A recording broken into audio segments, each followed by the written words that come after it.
Hi, my name is Nkoli Mungabo. I am an international student from Zambia, and today you're going to come along with me as I prepare traditional Zambian dinner. So first things first, we usually call dinner supper, and Zambian cooking is very technique based. So what that means is that while the technique of preparing a certain meal will stay the same, the different kinds of seasoning that people will use are very different. Feel free to come in. This is my friend Hope. So I'm having a number of people over for dinner, and as you can see, they look lovely and they're friends of mine. Thank you. So let's go through here. you can stick around if you want.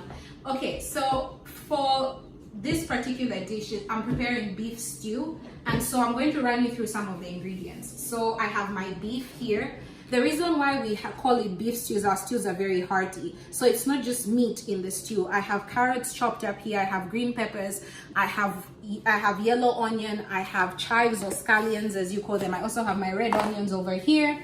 I have my oil over here. I have my salt, and then I have my spice stash. So I'm not going to run you through every single spice that I have here because, like I said, Zambian cooking is very technique based. And because it's technique based, you can season as you feel, but the way I'm going to prepare the beef is going to follow a specific pattern. So we'll move over to the stove and I'll show you how we cook this meal. Okay, so now I'm going to show you how to make traditional Zambian beef stew. Well, at least the way my mom taught me. Some people might do it differently, but technique wise, this is how I learned.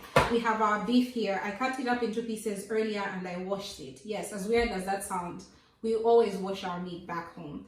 So how we're going to start is I'm going to carry all this meat and I'm going to bring it to a heated pan. As you can see, there's no oil, no water, no nothing. So I'm going to allow the beef to cook in its own juice, and then after it's cooked out any water that it has, we're going to add some oil and then we're going to brown it. Or rather, they say caramelize. I think that's the term. Okay, so basically I'm just going to bring all my meat and put it in a pan. And I'm not even going to do very much to it, except the pan is on. I'm just going to take the lid and just put it on top of the pan, and then I'm going to wait for it to render. And that's it. So remember how I told you we weren't putting any water in this beef, we're just putting it into a hot pan. I'm going to angle it to the side, and you see how there's liquid in there. So the way I learned how to cook beef, you always want that liquid to cook out before you add any oil, because you also want the meat to render itself and any fat to come to the bottom, as you're going to use partly that fat and some extra oil to caramelize the beef. So right now the pan is at, I've increased the heat to about an 8, which is just before a high, to make this cook out quicker. So we are on to the browning process. Our meat, we just rendered all the water, all the liquid out of our meat.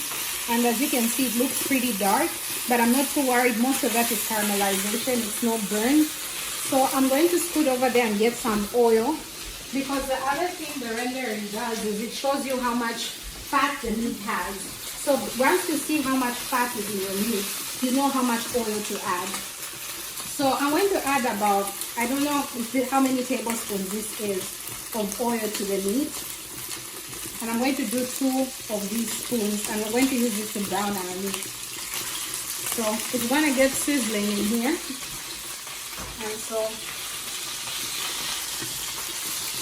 careful, the oil is hot and it will pop because this meat still has liquid like water on it. So you want to mix carefully.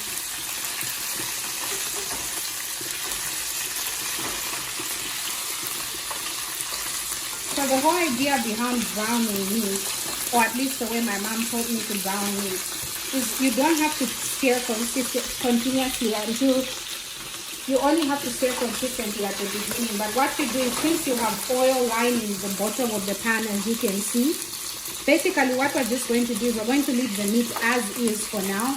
We're going to cover it and let it cook on that side. And then we're going to come in and open it in like a minute or 2 and flip it over.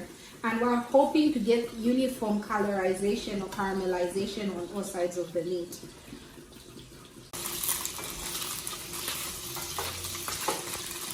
I was saying we're going to have to get some uniform caramelization, and I'm going to have Sophia zoom in so that you can see how it's uniformly caramelized. Each piece of our meat is no longer red, it's a delicious brown color. It's caramelized. And so how do you know when the right time is up for your caramelization? Well, when it looks this tasty, you're done. So we're going to start adding our different veggies to this, and we're actually going to transform it from just beef to a stew. So I will walk you through that process shortly. So I'm going to start the process of seasoning our beef. Usually I would use actual diced tomatoes, but for now, just to cut back on cooking time, I'm using pan fire roasted tomatoes. So I'm going to pour the whole can. Believe me, it needs the whole can.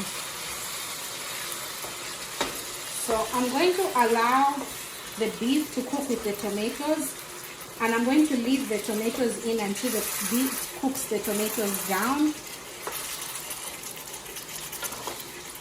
One thing that I like about cooking beef this way is that it maintains the color, so it has a very good color. And a few minutes ago I was just saying to Sophia how like you realize there are no preservatives or no coloring in this. It's just literally the beef is what's adding the color to the stew. So because these are canned tomatoes, they're not taking very long to cook down. You can actually see they're getting cooked down. So we have other vegetables to add to the stew. I'm going to get those now, and I'm going to add them to the stew, and we're going to cover this and simmer it as well. And we're going to get our dessert ready. So dinner's almost ready. I hope you're hungry. So at this point, all I just did was I added our vegetables. If you remember, we had green peppers, we had onions, and we had carrots, and I just added those to our stew. And I'm going to stir them in, and they're going to cook with our beef as it cooks. So up to this point, remember, we haven't yet added any salt. We haven't added any seasonings other than just the beef, our tomatoes, oil, our onions, our carrots, and our green peppers. And believe me, I wish you were here to taste this because it's starting to smell pretty damn good. It's darn good, and it's going to taste pretty yummy too. So I'm going to incorporate this in slowly, trying not to spill anything out of the pan.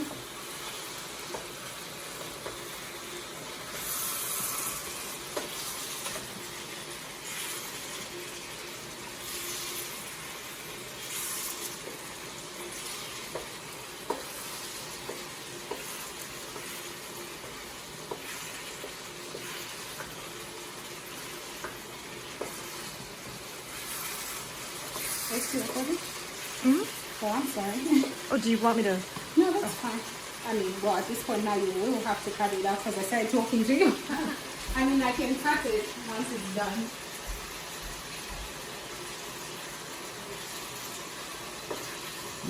You know, so neat. Man over boy. So I just added a few different spices to the stew, and I'm trying to incorporate that in. Most of our water has already cooked out, so I'm just going to add a bit more water to get that boiling, or rather actually stewing for a little bit.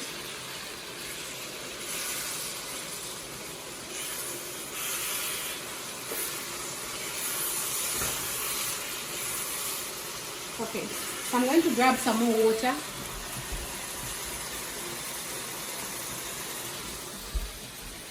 And then I'm going to add a little bit more water to the meat.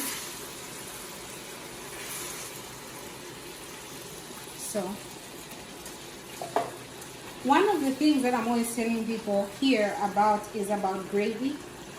And I'm always saying how our version of gravy is different from what Americans call gravy. So the soup in the stew, or this sauce, is what we would call gravy. So it doesn't matter what seasonings you add to your stew. Honestly, different people will season their stew differently, and you can season your stew differently from meal to meal. In the same way, you can have different veggies in your stew. If I wanted, I could have added some potatoes as well. If I wanted, I could have kept it simple and just done carrots and onions. If I wanted, I could. Tomato is a given because it helps create our, what do we call it again? Gravy. But this is how we make Zambian gravy. So the reason why we always try to make our meals saucy is you will see that the Nshima is going to be dry, and you can't eat the Nshima dry on its own. So we need to make sure that our companions or our accompaniments for the Nshima are pretty saucy. Okay, so this is pretty much ready. We're just going to turn down the heat right now and let it get a little bit more tender. And as that is happening, we're going to make dessert. And when we're done making dessert, we're going to plate everything up and dinner is going to be ready to eat. Event, we are going to be cooking our Nshima. And right now we're going to be going through a process that's called ukunaya. So the whole process, the whole idea of nayaling, because it's not an English word, I don't know how to make it English, is you're going to be adding more mealie meal, and you're going to be incorporating the mealie meal into this very thick cooked through paste until the Nshima gets thick enough to a consistency where you're going to want to eat it. So I'm going to start doing this slowly. Now, because our paste is thick, the whole trick is as you incorporate this, again, you don't want any lumps or bumps in your Nshima. You want it to be smooth, but also to be thick enough to hold, because traditionally we eat Nshima with our hands. So you have to be able to pick it up, but it also has to be smooth and tasty.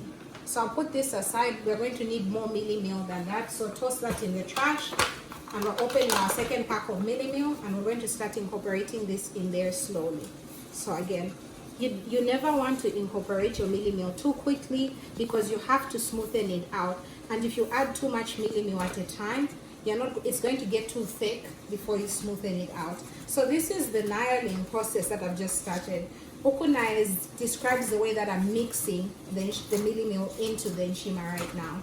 To make this easier, I'm going to take, this is one of the cloths I have on the stove. I'm going to use it to hold this so that it steadies the pot. I don't want the pot turning as I am incorporating it. So you're going to start doing this slowly, but all you're doing is you're getting some of the cooked up paste and you're smoothing it against the side of the pot. Hi. Thank you. So more and more of our lovely guests that are going to be eating this food are arriving, and it's going to be tasty. So now that we smoothened out the first batch of mealie meal that we added, we're trying to make sure it's as smooth as possible. No lumps, no bumps, no pieces of uncooked mealie meal in here. We want it smooth. We're going to keep adding mealie meal until we get to a consistency we like. Then we're going to let it simmer for a little while until our beef stew is done cooking. And once that's ready, I think our dinner is going to pretty much be ready to serve. Okay, so as we can see, our Nshima has not only thickened, but it's come to a rapid boil. So the thing about Nshima is actually thick. Its consistency is a little bit like mashed potatoes, but mashed potatoes are too smooth and too light. It's a lot firmer and you can touch it. One of the things I've always found I can liken it to, the closest thing I know is like polenta, but I've never, I don't think it's exactly like that. You're going to see it when we actually prepare it. So I'm going to give us just a slight sneak peek, but I don't want Sophia to get burnt, so I'm not going to open it too loud. But as you can see, it's really rapidly boiling.